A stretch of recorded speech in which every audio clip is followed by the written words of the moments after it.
믿음 생활을 하다 보면 하나님의 말씀이 이해되지 않을 때가 있습니다. 그러나 그것은 나의 이해 부족이니 하나님이 잘못되었거나 문제가 있는 것은 아닙니다. 우리가 주의해야 할 것은 복음같이 보이는 유사 복음이 문제입니다. 인간의 인간다움 이런 것이 복음 같아 보이지만 실제는 유사 복음입니다. 우리가 이웃을 사랑하고 가난하고 연약한 자들에게 긍휼과 친절을 베푸는 것은 당연히 해야 할 일이지만 하나님의 말씀보다 위에 있지는 않습니다. 하나님은 가나안 민족에게 긍휼과 자비를 베푸지 말고 진멸하라고 하셨습니다. 물론 그들에게 기회를 주셨습니다. 그러나 그들은 계속해서 죄악으로 하나님을 부정하는 곳으로 나아갔고 결국 심판만이 그들에게 남은 운명이었던 것입니다. 거제 소망교회 성도 여러분, 왜 애굽에서 이스라엘 백성이 430년 동안 머물러 있었는지 아십니까? 이스라엘 자손이 하늘의 별과 같이 바다의 모래같이 많아지게 하려는 목적 외에 다른 목적이 하나 더 있습니다. 이 부분을 잘 다루지 않는데 아주 중요한 이유가 있습니다. 창세기 15장 13절에서 16절을 읽기 전에 배경을 먼저 설명하면 하나님은 아브라함과 언약을 맺으며 앞으로 일어날 일들을 아브라함에게 말씀하셨습니다. 너희가 이방 나라에서 객이되어 400년 동안 고난받다가 돌아올 것인데 400년 후에 돌아오는 이유를 설명하고 있습니다. 창세기 15장 13절에서 16절입니다. 여호와께서 아브라함에게 이르시되 너는 반드시 알라 내 자손이 이방의 객이 되어 그들을 섬기겠고 그들은 400년 동안 내 자손을 괴롭히리니 그들이 섬기는 나라를 내가 징벌할지며 그 후에 내 자손이 큰 재물을 이끌고 나오리라. 너는 장수하다가 평안히 조상에게로 돌아가 장사될 것이요 내 자손은 4대 만에 이 땅으로 돌아오리니 이는 아모리 족속의 제약이 아직 가득 차지 아니함이니라 하시더니 16절의 의미가 무엇이냐면 이 땅의 사람을 다 진멸할 정도로 아직 죄가 차지 않았다는 것입니다. 400년이 지나면 이제는 개선의 여지도 없는 진멸만이 답인 지경에 이를 것을 말하는 겁니다. 우리 하나님은 과거, 현재, 미래를 동시에 보십니다. 인간적인 생각으로 저항할 능력도 없는 어린아이니 다르지 않나 생각하겠지만 그렇지 않다는 것입니다. 오늘도 주님의 경고가 어떻게 현실에서 실제가 되었는지 살펴보도록 하겠습니다. 또한 역사에서 인간의 죄성을 확인하도록 하겠습니다. 더욱 말씀으로 주님을 이해가는 우리 모두가 되길 예수 그리스도 이름으로 소원합니다. 3절과 4절을 먼저 읽고 설명을 드리도록 하겠습니다. 여러분이 한번 읽어보도록 하겠습니다. 시작. 또 그들과 혼인하지도 말지니 내 딸을 그들의 아들에게 주지 말 것이요 그들의 딸도 내 며느리로 삼지 말 것은 그가 내 아들을 유혹하여 그가 여호와를 떠나고 다른 신들을 섬기게 하므로 여호와께서 너희에게 진노하사 갑자기 너희를 멸하실 것임이니라. 거제 소망교회 성도 여러분, 이 성경 구절을 읽을 때 생각나는 왕이 누구입니까? 바로 솔로몬 왕이 생각나야 합니다. 아합 왕도 당연히 생각나야 하고요. 솔로몬은 성전 건축을 하자마자 애굽의 공주와 결혼을 했고 사는 날 동안 수많은 이방 여인과 결혼하여 말년에는 이방 신을 섬기는 자리에 나섰던 겁니다. 물론 그의 행동은 세상 왕들이 하는 행동입니다. 다른 나라의 공주와의 결혼을 통해 동맹국의 관계를 유지하여 전국의 안정을 기하는 것이기에 세상 왕이었다면 칭찬받을 일이라 할 수 있습니다. 그러나 우리는 구별된 자들로서 세상에 살지만 세상 기준으로 살지 않기에 그들의 행동을 잘했다고 말할 수 없는 겁니다. 결국 이스라엘은 그런 왕들과 또 백성들로 인해 멸망에 이르게 됩니다. 분명 하나님이 경고했음에도 그 말을 우습게 여겼기에 그 경고가 예언이 되고 현실이 되었던 겁니다. 하나님 우리에게 그 땅의 신의 형상을 제거하라고 불사르라고 말씀하셨습니다. 5절입니다. 오직 너희가 그들에게 행할 것은 이러하니 그들의 제단을 헐며 주상을 깨트리며 아세라 목상을 찍으며 조각한 우상들을 불사를 것이니라.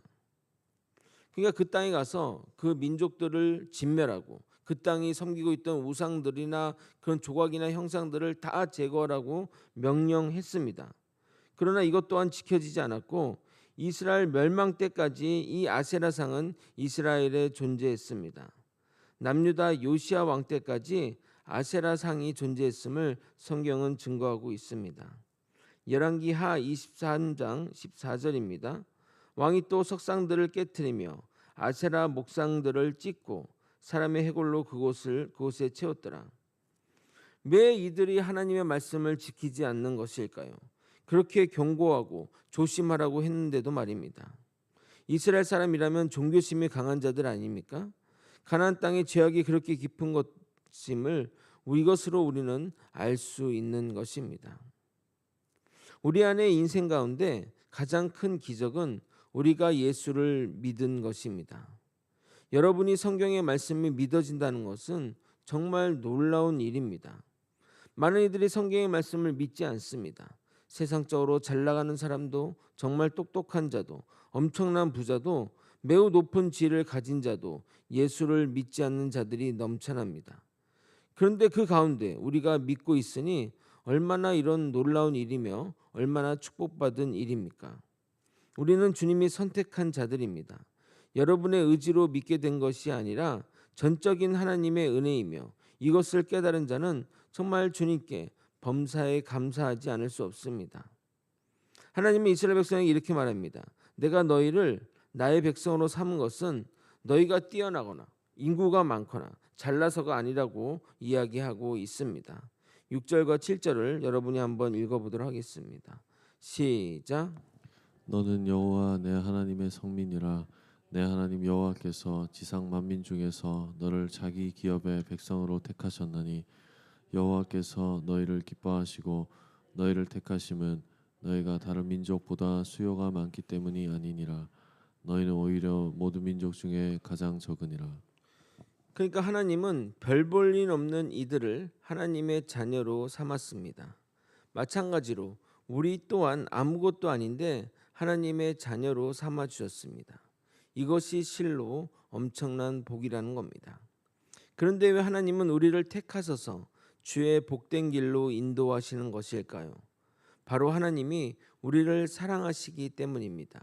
8절 상반절을 읽겠습니다.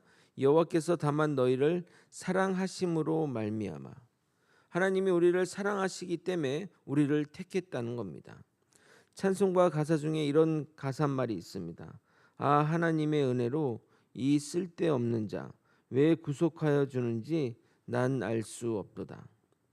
가끔 저를 생각해 보면 이렇게 죄 많은 저를 하나님이 왜 사랑하실까 생각될 때가 많습니다. 저나 여러분이나 주님이 사랑받을 만한 구속이 있어서 사랑받는 것이 아니라 전적인 하나님의 은혜로 택함받은 자들입니다. 이 사실에 감격하며 우리는 살아야 합니다. 평생 하나님의 일을 전심으로 하셨고 지금도 그렇게 열심히 하시는 분이 이렇게 고백하는 것을 들은 적이 있습니다. 아직도 주님이 나에게 베푸신 은혜를 조금도 갚지 못하고 여전히 계속해서 빚만 지고 있으니 참 어떻게 하나님의 얼굴을 볼지 염려된다라고 말입니다. 믿음의 사람은 하나님에 대한 부채의식이 있어야 됩니다. 부채의식이 있는 자는 육신의 행위를 죽이고 영으로 살게 됩니다. 여러분은 영의 사람입니까? 육의 사람입니까? 로마서 8장 12절에서부터 14절은 이렇게 말합니다.